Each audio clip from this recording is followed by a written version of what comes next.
जी नेपाळमध्ये परिस्थिती ते तर नंतर झाली. आपल्या तिथं भ्रष्टाचार हा पूर्वीपासून चालत आलेला आहे.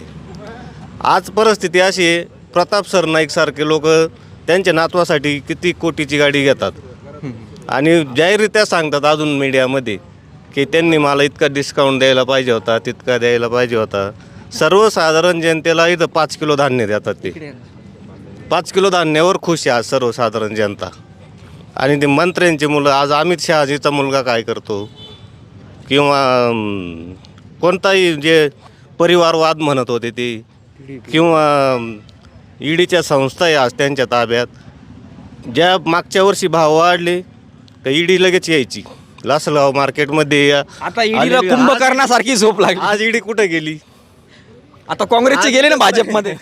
आज ईडी कुठे आहे? त्यांना दिसत नाही का आज भाव काय चालू आहे कांद्याची? मग कमी शेतकऱ्यांची चौकशी करावी ना ईडीनं.